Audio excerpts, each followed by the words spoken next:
If I saw a ghost, I would slap up a for sale sign in front of my house, if it was in the house or wherever it was. Fear is like a vortex, you know, and the spooky stuff is like, it just kind of draws you in, and it's hard once you kind of get focused on that.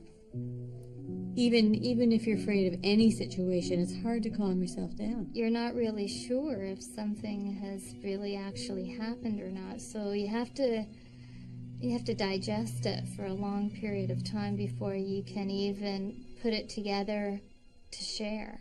I'm the one who's gonna scream and run. I'm not the one who's gonna go to the basement when I hear a noise, but these two would be like, something good's gonna happen. And down they would go. One night we were telling ghost stories. That was very funny. We really scared each other very quickly. It all came to a head very quickly. It didn't even last 20 minutes. We often freak ourselves out to the point where all the lights go on in the cottage before everybody goes to bed, or we decide that we have to stop talking and go to bed. Right at 12 o'clock, the CD started skipping. Right at 12 o'clock, CD started skipping. Everyone kind of freaked out. We all had to calm down. We all went to bed. What if you don't think ghosts are real, but your close friends keep seeing them? Something's got to give. Hello, I'm Lawrence Chow. Today on Ghostly Encounters, we'll meet 3 lifelong friends with different opinions about ghosts, and we'll look at how they influence one another's perceptions of the spooky experiences each have had. Louise Abbott is a study in contradiction. She says she doesn't believe in ghosts, but she loves to scare herself silly with horror movies, and she is convinced that her friends Lisa Rain and Tina Dell have each come face to face with phantoms. Louise originally sent our researchers to Lisa and Tina.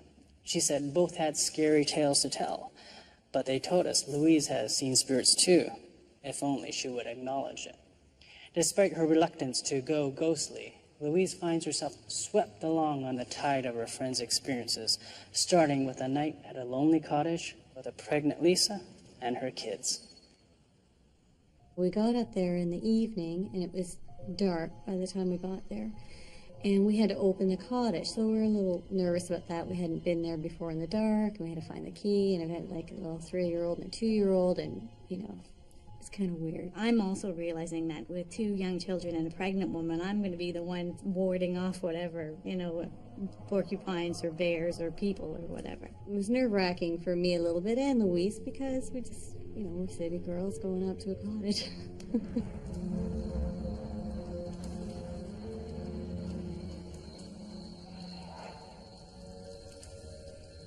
I start to read the story, and I'm reading, and my daughter pushes into me quite strongly. I was watching from the kitchen, and I saw this happen, and she's little, and she's being pushed into her mother.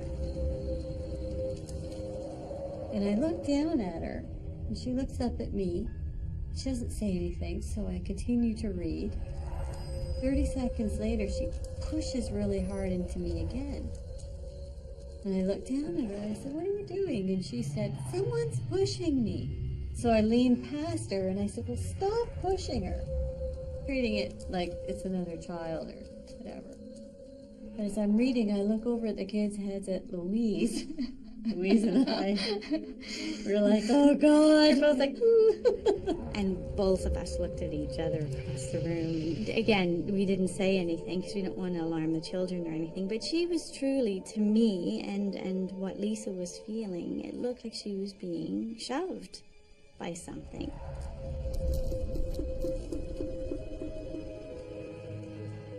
It was just some entity trying to get our attention. I felt just a huge anxiety, and the fact that Lisa responded to it, I felt that she probably was feeling something a little more, so it was fear. For me, it was more fear than anything else. I was afraid. Here we go. That's what I thought. Oh, great. Here we go. So anyway, put the children to bed, and then I don't know what happened. We stayed up for a little while, and I think I slept out on the couch. Yeah, I was saying we slept very close together. Yeah. I don't remember the exact sleeping That's right. But it's close. Yeah, That's right. We're close together. Lisa is on the forefront of what is commonly known as the New Age movement. Our experts would call her a proactive practitioner in the spiritual world. Tina is more passive, but she still had frightening experiences that she can't explain. She doesn't feel as in control of those situations as Lisa seems to be, and that makes her react differently than her friend. One night, the women are at Louise's Northern Ontario camp, a place they've been going to for years. Tina's night goes from disquieting to terrifying, beginning at a local restaurant. As soon as I walked into that restaurant, I just felt I didn't know really what I was feeling, but it was odd, and I thought, oh, well, it's probably because I had left my daughter for the first time, and, maybe I was just a little bit nervous about that. The lady leaned over and sort of, I think she was between Tina and somebody else, and she said, there's ghosts. There's a ghost here that we see quite often in the restaurant. She went into this big spiel later about this woman that she sees in the restaurant. And as soon as she said the words, I thought, why did you say that? And all of a sudden, everything changed for me at that table. I just, I kind of felt the pins and needles in my back, and I thought, okay, well, just let it go. You're here for a good time and to relax. It was your first time away from home for a long time. And I remember walking into the bathroom saying, don't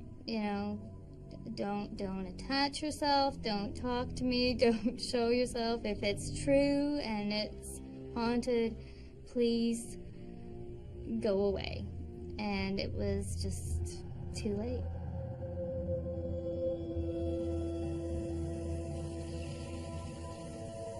And I remember the washroom in there being really, really small. I'm thinking, and I've got to get out of here. I've just got to get back to the table.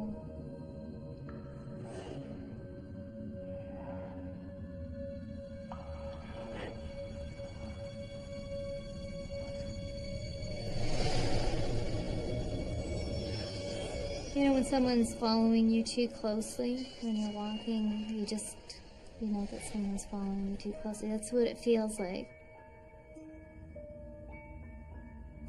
And I just felt that elevator feeling, that there was someone behind me at all times throughout the whole dinner. And when we got back to the camp, it was just an uneasy feeling again, and the girls were kind of relaxing now and all that. And when I went to bed, I just was exhausted, and I thought, I just can't do this anymore. I went up to bed.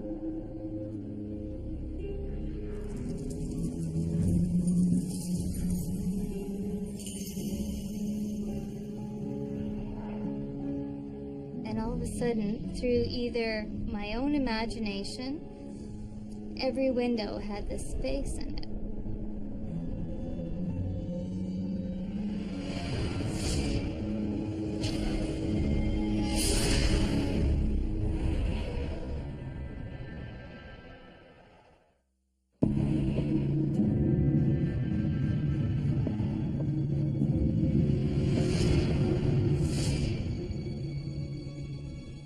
She had shoulder-length, blunt-cut, straight blonde hair with a straight bang. Not smiling, but not frowning, just a very solemn face. It wasn't seeing her in a individual window. It was seeing her in every window at the same time. I remember in my head saying, don't come, don't talk to me, I'm not interested, I don't want to be your friend, if you think that I'm going to see you, I'm not, and just kind of warning it off, saying no thanks, but no thanks. And I thought, oh God, you're just imagining this, just close your eyes and go to bed and get up. And there was no way. There was absolutely no way. Whether it was my imagination or it was real, there was no way. I remember getting up at 5 a.m. and packing up and just heading for home. I said to her the day later, when I talked to her later, that she should have just woken us all up. Why did you leave me in there alone with the ghost? Was my question. Let me go back to sleep, thinking I was fine. I think I left before everybody woke up. Leaving me alone. Leaving you not alone. telling But me. I was hadn't saying I told didn't you. find that out Right. until later. And I hadn't told you that. With the ghost in all the windows. In my room. Here, pick her. I was at the counter, and he was in the house somewhere, my husband, and I'm working, and I see this foot behind me walk by, and I thought that it was Jim, and I said, I see you there. I thought he was, sneaking up on me. And he didn't answer, so I turned around, and there was no one there, but I clearly saw a shoed foot. When we had moved in, I felt that there was always someone behind me, and specifically an older man. A few days later, my daughter, who is now 7, says, we were sitting at the table, and she said, Mommy, it feels like there's someone behind me all the time. And she said, what does that mean? I said, maybe that there's someone here who still lives here.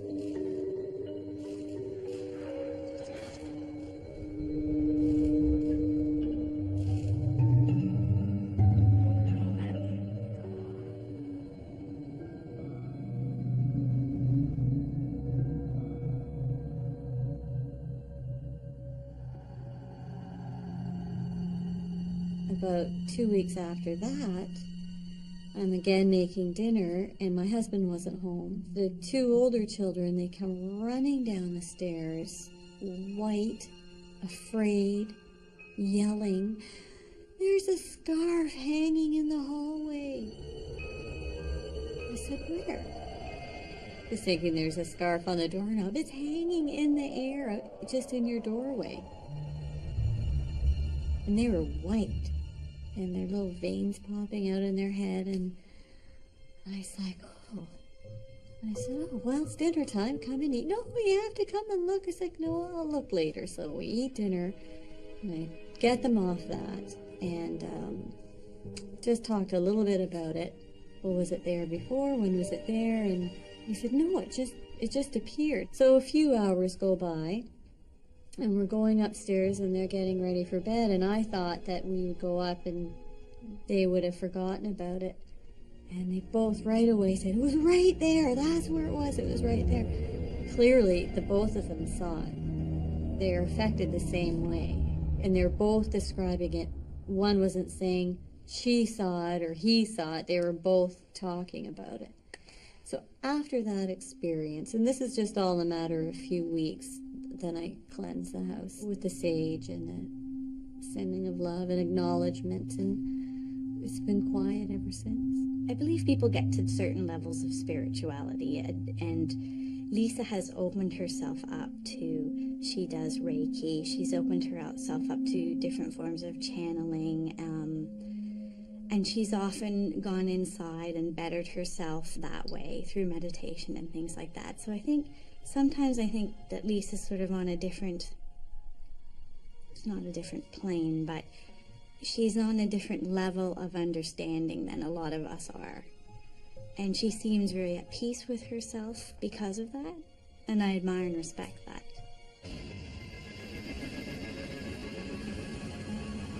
We're coming back from school, walking down a really long corridor in the subway, and Lisa did this. Oh, I can demonstrate. It's just like the school thing for don't cross the road. Anyway, I know that there's something wrong.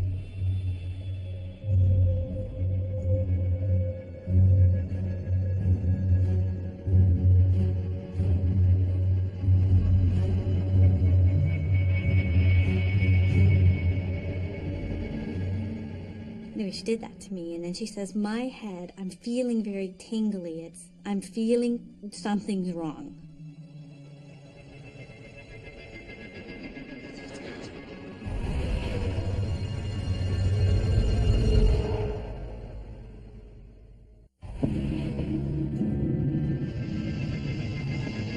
There's nobody, there's nothing around us. Until we get to the base of the stairs and I look up, my instinct is to get up there and not sort of be stuck in the corridor. And she's going the other way. So I'm like, come, we'll go up. It's okay, it's okay.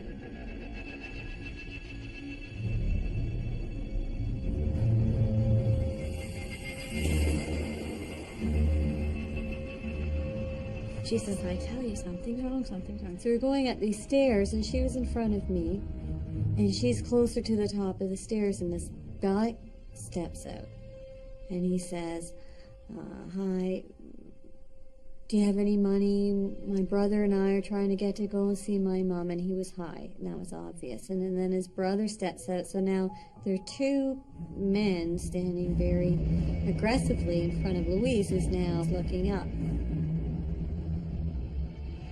He says, do you have money? And it was an intimidating situation because there was more of a threat there than just your regular kind of bum on the street asking you for a quarter or a buck.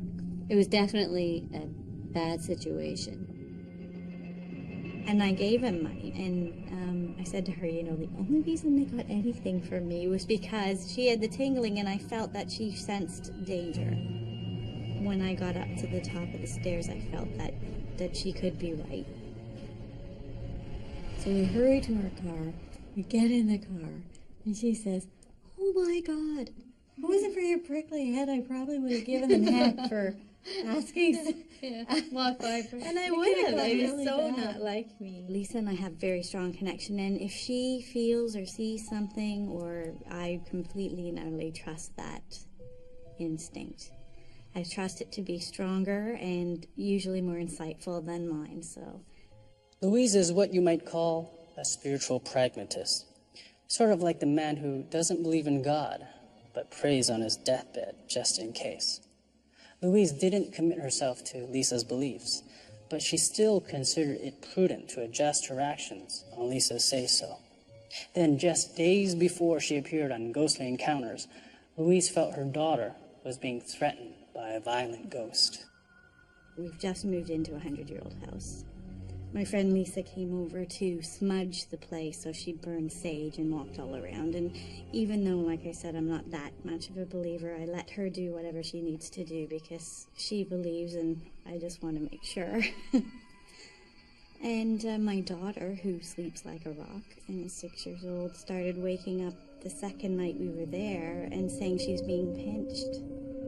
And it freaked me out.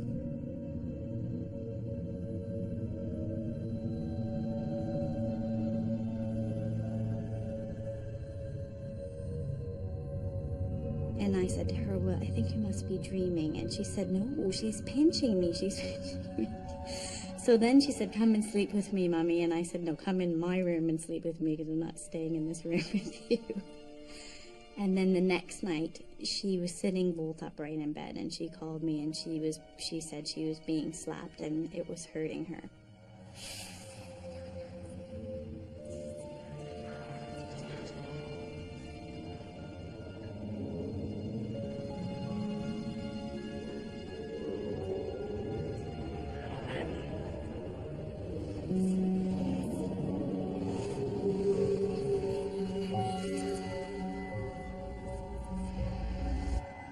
Saying to Lisa when I called her, whatever it is, I think it's getting worse, and I have to do something. So can you come over? And she couldn't, so she told me what to do. I did it. Some people who are very afraid of something, and something's happening and they're afraid, what you can do and what I do is I surround myself with light. And that's kind of like my shield. And mischievous entities or whatnot can't touch that. I was petrified because she said, you have to call the spirit forth. And so I went into her room and closed my eyes tight. I said, you're not wanted here. You've got to go towards light. You've got to be free of the house. And then proceeded to visually fill the room and around the house with light. So that's what I was told to do, and I did. And it's to her benefit. We haven't had any awakening since. By her own admission, Louise is terrified of ghosts. And the last thing she would want to do is face one and tell it to get out of the house. But her fear was outweighed by her need to protect her daughter and by her trust in Lisa's advice. Still, though it seems that her friends have made Louise a believer, she's not completely won over. As quickly as I believe something, I can also, as with anything, I can sort of weigh it scientifically, or what I would say logically, and I can sort of negate it. And so I have the balance of the two. I don't think Louise gives herself enough credit in terms of how she's doing in that realm. For instance, she says one thing but does another. On one level, she will explain this away, but she's the one who brought us here. Lisa says I'm block it, like I stop. And I stop it myself, as opposed to inviting the happening to continue. I push it back. And so I guess if I stopped doing that and opened myself up to it, I might expand the experience and potentially enjoy it, but I don't know. More layers that you can peel off with certain fears and things. I think it just becomes, you become more open to spot it, to see it. Everybody has those experiences, and the more open you are to them, the more you can shed that mantle of fear and just choose to put on a different mantle of love and acceptance, and that just being part of the wonderful experience. I find that Tina and Lisa are often very accepting. You know, they see things and they accept it as a positive, whereas me with my horror movie background and addiction, if it's there to kill me. That's why I suppose I am a little afraid.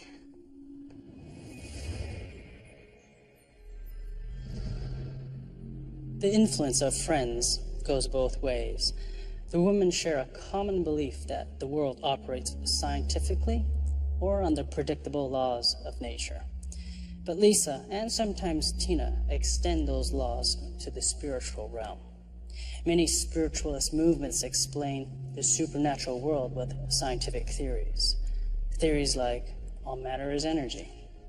In the end, like the fine balance of their friendship, the women believe there must be balance between the spiritual and the scientific. And we might be discussing the spiritual end of things, but I think that we also are very clear on the scientific end of things. But the scientific end comes in very it's just subtly. like if the light bulb's flickering, I'll always check the light bulb first. Yeah, exactly. Before I go right to, okay, everyone, just settle down for a second. Yeah. We've learned well from our husbands. We'll always check the light bulb first. That's right.